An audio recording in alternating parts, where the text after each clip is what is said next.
بسم اللہ الرحمن الرحیم۔ میں آپ کا بھائی اور بڑے بھائی کا چھوٹا بھائی آپ سب سے مخاطب ہوں۔ میرا یہ پیغام بڑے بھائی کے لیے ہے کہ پرسوں میں ان سے معذرت کرنا چاہتا ہوں۔ پرسوں بہاول نگر میں جو کچھ بھی ہوا تو اس کے بعد جب ہم دونوں بھائی اکٹھے تھے تو میرے منہ سے ایک غلطی سے یہ بات نکل گئی تھی کہ جو بڑا بھائی ہے وہ چھوٹے بھائی کو مارتا رہتا ہے۔ اسی سلسلے میں نے معذرت کرنی تھی کہ بعد میں شاید سبقت لسانی کی وجہ سے یا جیسے کہتے ہیں عام زبان میں کہ زبان غوطہ کھا گئی تھی، یہ بات میرے منہ سے نکل گئی تھی۔ تو امیتابھ بچن کی بڑا عرصہ پہلے میں نے فلم دیکھی تھی سوریہ ونشم، اس میں وہ کہتا ہے کہ جو پتھر ہے وہ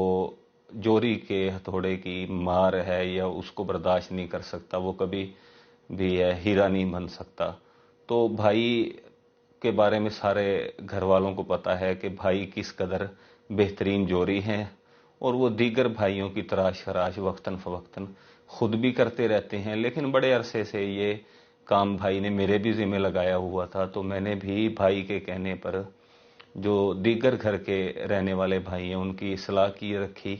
اور بھائیوں کی تراش خراش کیے رکھی تھی۔ تو لیکن میں شاید یہ غلطی کر بیٹھا تھا، یہ گمان میرے ذہن میں آ گیا تھا کہ میں بھائی کا شاید بہت لاڈلا ہوں۔ بھائی آپ نے بڑا اچھا کیا ہے جو میری بھی تراش خراش کر دی ہے، لیکن ایک تھوڑا سا یہ شکوہ ہے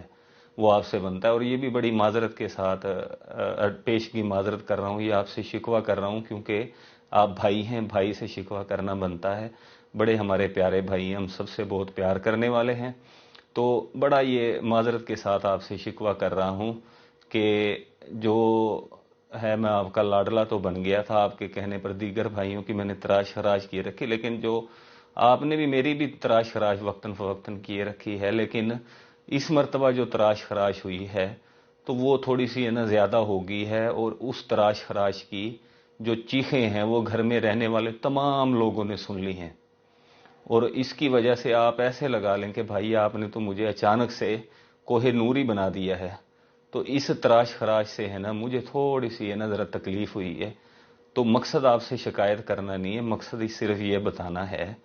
کہ بھائی جو آپ تراش خراش کر رہے ہیں میں تو اس سے ناراض نہیں ہوتا، میں تو اس تراش خراش کا عادی ہوں، کیونکہ میرے دیگر بھائی بھی تراش خراش کیے رکھتے ہیں، اور دیگر بھائی بھی جب بھی کسی بھائی کو موقع ملتا ہے تو وہ میری تراش خراش کرتا ہے۔ اس سے اور ہوگا کہ ابھی دیگر بھائی ہیں آپ کے جو نقش قدم پر چلتے ہوئے وہ مزید میری تراش خراش کریں گے، لیکن مجھے اس سے فرق نہیں پڑتا کیونکہ میں اس تراش خراش کا عادی ہوں۔ لیکن بھائی آپ کو پیغام یہ دینا تھا کہ جو ہمارا بھائی عوام خان ہے وہ بھی آپ کی تراش خراش کرنا چاہتا ہے بڑے عرصے سے، تو آپ اس کے بارے میں تھوڑا سوچ لیجئے گا۔ عوام خان کے بارے میں جو ہمارا بھائی ہے وہ بھی کیونکہ اسی گھر میں رہتا ہے اور وہ آپ کی اس تراش خراش سے ناراض ہے، میرے ساتھ بھی وہ ناراض ہے کہ جو میں نے آپ کے کہنے پر تراش خراش اس کی کیے رکھی ہے، ناراض وہ میرے ساتھ بھی ہے، لیکن آپ تھوڑا سا اپنا خیال کیجئے گا کیونکہ میں تو اس تراش خراش کا عادی ہوں، وقتاً فوقتاً وہ مجھ پر تو غصہ کرتا رہتا ہے، لیکن آپ کی مجھے زیادہ فکر ہے کہ جس وقت آپ کی تراش خراش ہوگی تو شاید آپ اس تراش خراش کے عادی نہیں ہیں، آپ یہ تراش خراش برداشت نہ کر سکیں۔ تو بھائی آپ کو یہی میسیج دینا تھا، آپ کو یہی پیغام دینا تھا کہ اپنا خیال رکھیے گا اور میرا بھی خیال رکھیے گا۔ میں پھر دوبارہ آپ سے معذرت کرتا ہوں، یہ گلہ نہیں ہے، یہ شکوہ نہیں ہے، صرف آپ کو پیغام دینا تھا یہ۔ اللہ پاک آپ کا اور ہم سب کا حامی و ناصر ہو، اور ہمیں آئین پاکستان کے تحت رہ کر ملک پاکستان خدا داد کی حفاظت کرنے کی اور اس کی صحیح معنوں میں خدمت کرنے کی توفیق عطا فرمائے۔ آمین۔ پاکستان زندہ باد، پنجاب پولیس پائندہ باد۔